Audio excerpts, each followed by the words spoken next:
Welcome to Everyday Dharma Talks, where silence becomes insight.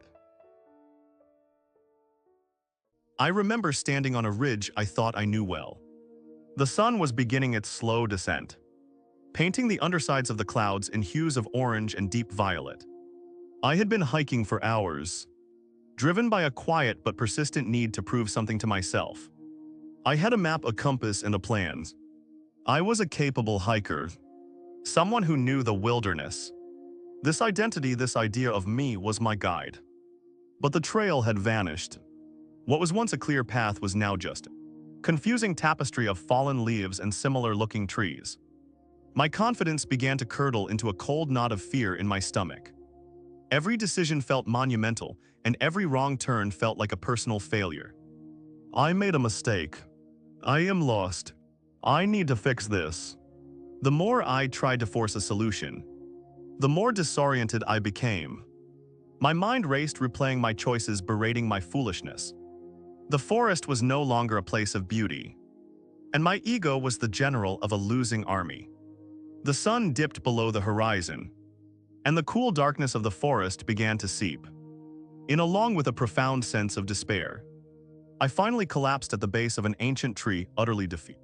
There was nothing left to do. The planner, the capable hiker, the one who was supposed to be in control, he was gone. All the stories I told myself about who I was, they were useless here. And in that moment of complete surrender, something shifted. The desperate striving ceased. The frantic monologue in my head went quiet. For the first time that day, I wasn't trying to do anything. I just was. And the forest revealed itself. I could hear the whisper of the wind through the pines, a sound that had been there all along, drowned out by my own inner noise. I could smell the damp earth, rich and alive. I could feel the rough, steady bark of the tree against my back, holding me. There was no me who was lost. There was only awareness. There was the breathing, the seeing, the hearing. The fear was still there, but it was just a sensation, like the cold air on my skin. It wasn't my entire reality anymore. In the absence of my ego, a quiet, simple truth appeared. I was a part of this forest, not separate from it. And in that there was a strange and profound peace. The next morning, with a clear and quiet mind, the way out seemed obvious, as if it had been waiting for me to stop trying to be the hero of my own story. The lesson was this: the truth of our experience. The peace we seek is not found by adding more to ourselves. More knowledge, more control, more identity. It is found in the stillness that remains when we allow the frantic, striving ego to dissolve. We spend so much of our lives building and defending this idea of me. My opinions, my accomplishments, my failures, my story. We see the world through this lens, this self-concept we call the ego. And we believe that our satisfaction comes from polishing this self, making it stronger, more successful, more recognized. This kind of satisfaction is like a flash of lightning. It's brilliant, it's dramatic, and it's gone in an instant. The promotion, the compliment, the victory, they feel good. But the feeling fades, and the ego immediately looks for its next meal, its next validation. It is a hunger that can never truly be filled. It lives in a state of constant comparison, constant fear of being diminished, and constant striving to become more. True and sustainable satisfaction is something else entirely. It is not like lightnings. It is like the sky. It is always present, vast and unchanging. But we often don't notice it because we are so focused on the fleeting clouds of our thoughts and identities. This deeper satisfaction arises when the ego, self, the constant commentator, steps back. It's the peace I felt sitting at the base of that tree. It wasn't a feeling of victory or accomplishment. It was the simple, quiet joy of pure being. There was no one there to be proud or ashamed, to win or to lose. There was only the experience itself unfolding perfectly. Think of the ego as a dirty window. We spend our lives trying to rearrange the furniture in the room to make the view look better. We buy new curtains, we paint the window frame. We curse the weather outside. We do everything except the one thing that would actually help, which is to simply clean the glass.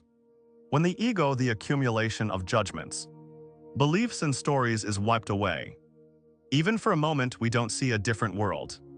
We see the same world, but for the first time we see it clearly. We see its inherent beauty, its vividness, its simple perfection. This direct contact with reality without the filter of is the source of a joy that doesn't need a It is deep, it is quiet, and it is always available. I invite you just for a moment to consider this in your own life. Where does this I show up most loudly for you? Perhaps it's in a disagreement, when you feel the burning need to be right to defend your position. The I feels threatened. Perhaps it's when you receive criticism, and the I feels wounded. Or maybe it's when you succeed, and the I puffs up with pride. These are the moments when the window is the dirtiest, when our view of reality is most obscured by our own self-concept. The advice is not to fight the ego.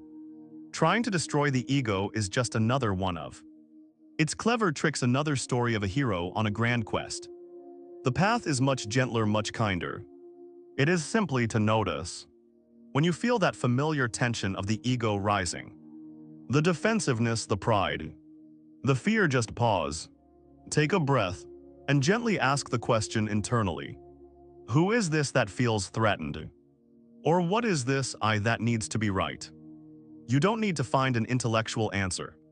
The purpose is not to solve a puzzle. The purpose of the question is to create a little bit of space. It's like opening a curtain just a crack. In that small space, you can see the ego for what it is. A collection of thoughts, feelings, and sensations. It is not the unshakable core of your being. It is just a passing cloud. By simply observing it without judgment, you stop feeding it. You stop identifying with it. You are no longer the storm. You are the sky watching the storm pass. This gentle, curious observation is the beginning of freedom. It is the act of cleaning the window, one small wipe at a time.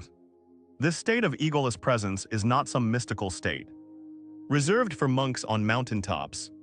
It is available to us in the simplest moments of our lives, whenever we become fully absorbed in the present. Think of a time you were listening to a piece of music that you love. There might have been a moment where your commentary disappeared. There was no "I am listening to this song."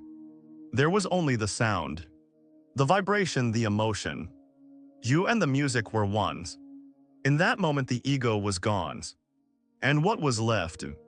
A deep, resonant joy. Or perhaps it's in a simple manual task. You are washing the dishes. Instead of thinking about what you have to do next, or replaying a conversation from yesterday, you simply become aware of the experience. The warmth of the water on your hands, the smooth, slick feel of the soap, the gentle sound of a plate being rinsed clean. The I who is doing the washing fades away, and a quiet peace arises. There is just the washing. It can be found in a genuine, heartfelt laugh with someone you care about. In that moment of shared joy, there is no self-consciousness, no thought of how you look or sound. There is only the pure, uninhibited expression of delight. It can be found in the first sip of coffee in the morning, before the mind begins its long list of worries, and there can be just one moment of pure sensation. The warmth, the aroma, the taste. These are the moments when truth appears.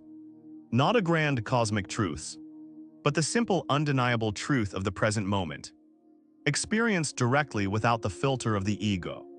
This is where real life is. This is where true peace is found. Not in a distant future, but right here in the small, beautiful details of our ordinary day. Thank you for following the podcast. We will meet again in the next story. Be well.